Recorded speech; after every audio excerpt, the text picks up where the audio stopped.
laaj bi mooy nu ñuy def déjà ginnaaw bi ñu situé responsabilité yi naka la ñuy def ba dakkal ko ku mel ni Amadou Ba ñaawlu na la xew ca Koungheul naka noonu yeneen acteurs yu bokk ci yeneen coalition yi nekk ci opposition bi naka noonu et la société civile. te da ngaa tardé tey la sama anniversaire. oui joyeux anniversaire. non da ngay indi croquette. oui dina fay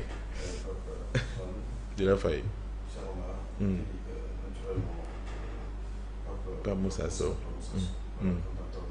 ñun aussi. non c'est-à-dire que. mais nuyul Ayba nee na ko la sopp la nee na sa ñëw bi nga ñëw da cee kontaan. Ayba. Ouais, nee na la venue de Aliou Sow est une bonne chose pour le bon déroulement de l'émission. Sinon ça va aller dans un seul sens. Ouais. C'est pas bon. Ouais. Parce que apparemment tout le monde parle de Ousmane Sonko chaque jour et ça m'énerve. J'ai envie de le dire. Voilà, il faut parler de l'autre chose, de plein d'autres choses. Toutes ces entrées autour de Ousmane Sonko. Et ce n'est pas bon même pour la démocratie. Donc ay Corée du Nord nga ngay gis et c'est pas bon. Il faut parler d'autres personnes. C'est tout. Même si c'est un garçon très courageux qui a pris le temps. C'est dans le langage politique. yëkkati micro bi tuuti Aliou waaw su ko defee ñu mën la dégg allez-y. Donc oui je disais que ni cette violence là parce que kii bi moo tàkkul woon en fait. waaw moo tàkkul woon. kii moo tàkkul woon cette violence là. elle je crois que ni ce n'est pas une bonne chose et il faudrait que les forces de l'ordre anticipent justement l'État en premier anticipe ci li nga xam ne moom mooy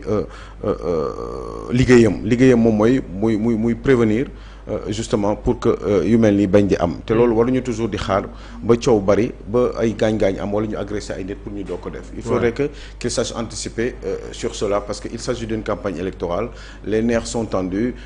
les gens justement ku nekk ñi ngi sànni sa morom lu nekk. On n'a pas trop l'habitude justement c'est partout en Afrique subsaharienne en général bu demee dans les pays du Nord wala peut-être même en Afrique australe c'est un peu moins compliqué mais ñun ñi nga xam dañu nekk Afrique subsaharienne en général suñu campagne électorale day kii de violence day émaillé de violence et ça ce n'est pas bien sans doute parce que c'est dans notre nature parce que même da ngay seetlu entre nous quand on parle des fois même dans la manière de s'agresser il suffit qu'on soit différent juste ci xalaat pour que effectivement on soit agressif entre nous et ce n'est pas bon xaw ma nag ci nature bi la xaw ma ci suñu naaj bi tàng bi la xaw ma si c'est dans notre culture on a tendance à justement di yéegal coow gi alors que on peut débattre tout à fait naturellement en ayant des différences et puis après ku nekk dem ak li nga bëgg ànd ak sa xel maintenant loolu nag comme mënul nekk en général parce que certainement c'est dans notre culture eh bien xam naa loolu moo tax bu ñu demee ci kii yi nu mu tudd bu ñu demee ci campagne électorale yi surtout que y a une certaine liberté de ton de parole xam nga de sabar entre autres on aime beaucoup trop le bruit et ça fait qu'effectivement on a tendance à être un petit peu excité et agressif entre nous mutuellement s'agresser mutuellement et ça ce n'est pas bien donc comme force de l'ordre yi ak l'État du Sénégal moom moo war a jël ay responsabilités ñoom ñoo war a jël seeni responsabilités pour faire en sorte que effectivement par anticipation lii bañ a am ndax dégg naa effectivement ni ñu bari agressé na leen Malick Gakou aussi pareil entre autres ñëpp ñu ngi leen ni ku nekk ñu ngi koy agressé et ce n'est pas bien parce que toolu war nañu dépasser béréb yooyu wala peut-être aussi ce sont les séquelles de ce qui s'est passé entre 2020 et 2023 peut-être loolu mooy continuer ba tey parce que encore une fois les nerfs sont tendus et ça ce n'est pas bien il faut qu'on apprenne à échanger sans pour autant ñuy adopter justement la stratégie ou la carte de la violence donc ce n'est pas bien et il faudrait qu'à un moment donné qu'on pense à élever un petit peu le niveau yokk suñu niveau de maturité di jàngal xale yi ni violence te moom mooy régler problème depuis le bas âge parce que dafa mel ni dañuy màgg ak loolu bien sûr on grandit comme ça et que ce n'est pas bien et puis surtout que en général quand on a des bonnes idées et qu'on est confiant soi-même eh ben je crois que ni on a tendance à être moins violent en général ñi yuuxu wala yooyu c'est parce que peut-être que ni dafa am lu ñu amul bon évidemment nit mu aussi mën na yuuxu parce que dafa am lu ko manqué ndax xëy na peut-être il a tellement envie de vérité ou elle a tellement envie de vérité et de justice que des fois peut-être que ça lui fait mal et dafay feeñ ci kanam mais ñi nga xam ne amuñu argument ba pare di agresser ay doomu jàmbur ce n'est pas une bonne idée mais en même temps c'est pas étonnant regarde nos hommes politiques qui sont au-dessus et qui sont censés diriger le pays xool invective yi ñuy defante baat yi ñuy sànnante ak yi demee noonu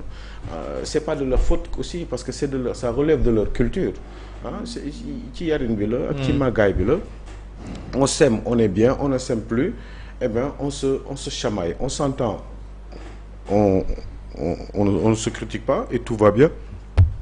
voilà on se fait même des douceurs on ne s'entend plus on se chamaille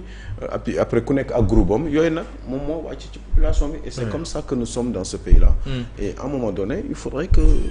quand même ça puisse s'arrêter parce que quand même lii warul mun di continuer réew mi dañ ci war a calme et puis ci calme sax ngay liggéeyee ci calme ngay ànd ak sa xel pour liggéey bi nga bëgg a def pour intérêt réew mi wala pour réew mi mën a avancer ci nga koy mën a def mais bu fekkee ne ay yuuxu ak ay coow ak yi demee noonu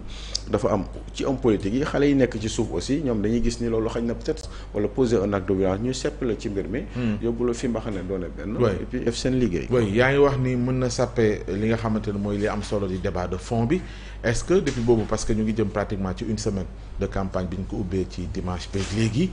ñi ngay bàyyee xel ci 41 listes yi est-ce que jàpp nga ni ci profil yi dégagé au-delà li ñu wax nii sànq ci violence bi ñu ko keccatee tegee na le am na ci ñoo xamante ni jàpp nga ni ñu ngi ci proposition ci contrat de législature boo xamante ni boo leen déggee di nga xam ni ñii kat xam nañ élection bi ñu jëm ak enjeu yi. oui. Au-delà du tumulte au-delà du vacarme au-delà de wax yu ñaaw yeeg invective beeg yooyu. Effectivement il y a d'excellentes propositions il y a d'excellents profils yoo xamante ne ñi ngi dérouler malheureusement nag